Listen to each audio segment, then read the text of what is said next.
అనకాపల్లిలో ఈ నెల 30-31 తేదీలలో జరగనున్న అనకాపల్లి ఉత్సవ్కు సంబంధించి ఏర్పాట్లను హోంమంత్రి వంగలపూడి అనిత పరిశీలించారు. అనకాపల్లి ఎన్టీఆర్ గ్రౌండ్స్ లో సాంస్కృతిక కార్యక్రమాలు, ఎన్టీఆర్ మార్కెట్ యార్డ్ లో ఫ్లవర్ షో, కార్నివాల్ ఏర్పాట్లపై జిల్లా కలెక్టర్ విజయకృష్ణన్, జిల్లా ఎస్పీ తుహిం సిన్హా, ఎమ్మెల్యే కొనతల రామకృష్ణ హోంమంత్రి వివరించారు.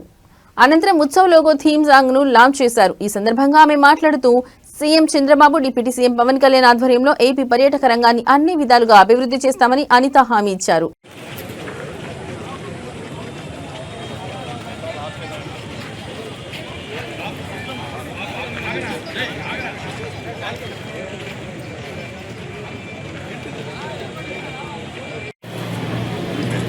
ఓకే, థ్యాంక్ యూ అమ్మా. కొంచెం మా సోదరులు కూడా సపోర్ట్ చేయాలి సార్.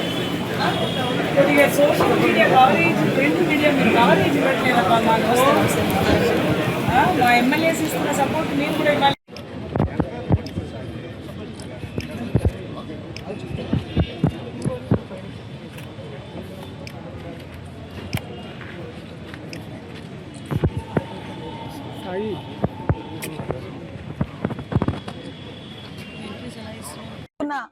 అనకాపల్లి ఉత్సవ్, అదేవిధంగా విశాఖపట్నం ఉత్సవ్, అరకు ఉత్సవ్ ఈరోజు కార్యక్రమాలు ప్రారంభించుకోవడం జరుగుతోంది.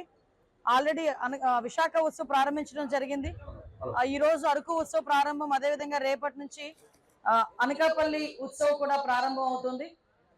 ఈ ప్రత్యేకంగా ఎన్డీఏ కూటమి ఏర్పడిన తర్వాత గౌరవ ముఖ్యమంత్రి గారు చంద్రబాబు నాయుడు గారు, గౌరవ ఉప ముఖ్యమంత్రి గారు పవన్ కళ్యాణ్ గారు, నారా లోకేష్ గారు, అదేవిధంగా టూరిజం శాఖ మంత్రి మన కందుల దుర్గేష్ గారు, వీరందరి ఆధ్వర్యంలో రాష్ట్రంలోని మాక్సిమం అన్ని జిల్లాల్లోని కూడా ఒక పండుగ వాతావరణం ఏర్పాటు చేయాలి, హెల్దీ వెల్దీ హ్యాపీ ఆంధ్రప్రదేశ్ ఏర్పాటు చేయాలనే ఉద్దేశంతో మాక్సిమం ఫెస్టివల్స్ కూడా మనం అందరూ కూడా చేసుకుంటున్నాం.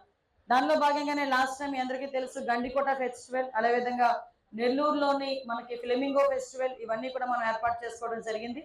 వాటిలో భాగంగానే మీ అందరికీ తెలుసు విశాఖపట్నం ఉత్సవం అంటే కూడా ఎప్పుడు కూడా చాలా ప్రెస్టీజియస్ గా, చాలా మంచి వాతావరణంలో 3 రోజుల పాటు ప్రజలందరినీ అలరించే విధంగా వాళ్ళ తాలూకా బాధలన్నీ పక్కన పెట్టి 3 రోజుల పాటు కుటుంబ సమేతంగా బీచ్ రోడ్ లో కానీ విశాఖపట్నంలో పలు చోట్ల వాళ్ళందరూ కూడా ఆనందంగా గడిపే ఒక మంచి వాతావరణాన్ని క్రియేట్ చేయడం జరిగింది. దానిలో భాగంగానే ఎన్డీఏ కూటమి